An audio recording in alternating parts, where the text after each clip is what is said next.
What's up mga kalaptop, and for today's video mga kalaptop, nito na naman tayo sa ating mini barracks. So may papakita ko sa inyo mga kalaptop kasi may bago tayong member ng mollies natin. Hindi siya balloon molly mga kalaptop, ano lang siya, long body nga molly. So yun, may orange na tayo dito, may medyo yellow, and may black. So yung binili natin or bagong binili is yung platinum white mga kalaptop. So sobrang ganda niya mga kalaptop kasi layer tail siya na molly. So pakita ko sa inyo mga kalaptop at yung plants na binigay din sa pagbili sa ating molly. So let's go. Kunti lang tong vlog na to mga kalaptop at panoorin nyo hanggang sa dulo ng video. So yun lang. Tara. Thanks mga kalaptop po. So, nahirapan akong magbukas nito. Siguro, butasin na lang natin ito. Wala tayong magagawa. Ika lang.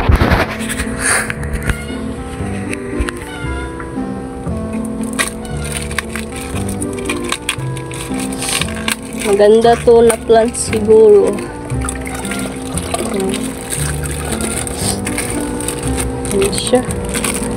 So, wala nang laman, no? Oh. So, ito yung plants na binili. Ano? Para siyang guppy grass na medyo may algae. So maganda tong may algae mga kalaptop kasi maganda din yung algae sa ating mga isda. So dito natin yan ilagay. Saan ba? Maganda yung algae mga kalaptop sa ating mga isda. Lo, may na paano ba to?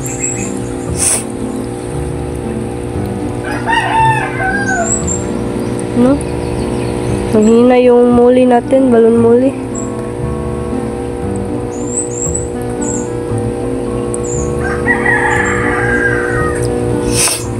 So ito yung mga balon molly natin mga kalaptop. May black. Yan. Dito pala sila nagtatago. So nilagyan ko lang ganyan.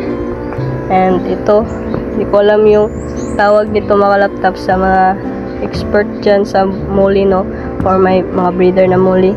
So anong tawag sa molly na to? Yan, no? Para siyang Yamabuki something. And ito, hindi ko rin alam to kasi parang transparent yung katawan niya. And yun, no, naghiga na lang yung molly natin. Baka mga anak yan, no. Sana is mga anak naman kasi wala na tayong molly kasi namatay na yung mga molly natin na nilagay dito. So ito yung mga platinum white natin mga kalaptop. Sobrang ganda nila. Yung mga buntot nila is layer tail. Yan. May polka dots, may pure white. Yan. So sana no, padami natin to sila. Kasi maganda to na mga breeder. Semi breeder ata to mga kalaptop. So yung bumili pala nito mga kalaptop is si ate. Kasi doon siya nag-duty sa Butuan, no? So napadaan siya sa may bilihan ng mga isda. So binilhan tayo ng molly mga kalaptop. Ito, platinum white. So may natira daw doon na black yung mata at orange yung katawan niya. So hindi niya kinuha. So dito sana maparami natin ito mga kalaptop na hindi namamatayan. So yung sipon ko guys. Ito yung molly natin mga kalaptop na hindi ko rin alam kung ano itong molly na to. So sana no, yung mga mollies ko is may maka-identify sa kanila para hindi na ako mahirapan kung ano bang pangalan nito. So ito mga kalaptop po, paano parang kinain na siya, hindi na siya naka-recover. Yan siya. Dito natin siya ilagay sa may mga ano natin, tuxedo-koy na gapi para maka-recover siya, no? Pero iwan ko kasi parang kakainin lang niya.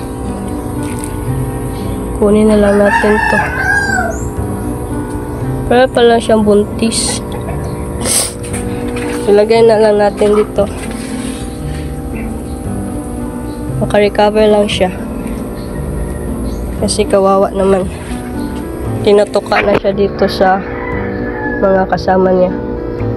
So, yun lang siguro mga kalaptap, no? And, ito yung bago nating isda. Yung platinum white. Sana maraming dito female at male din para makadami tayo ng breed nito. So, yun lang siguro. And iwan ko sa kanya kung mabubuhay ba to. So, yun.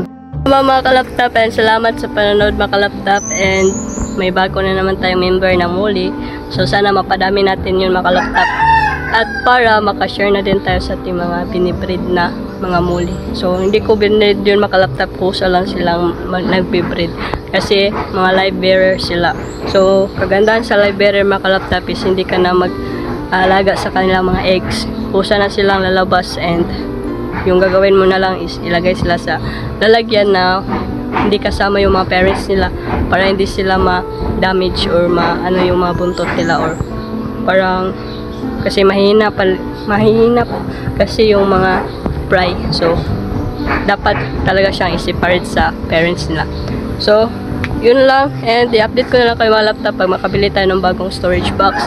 Kasi i-separate din natin yung muli na binili natin na platinum at saka yung marble ata yun na muli. Or choco muli ata yun. So, yun lang siguro for today's video. I-update ko na lang kayo kinabukasan. So, yun lang. Don't forget to subscribe and click the tiny bell para palagi ka na updated sa susunod na upload. Yun lang. Peace out.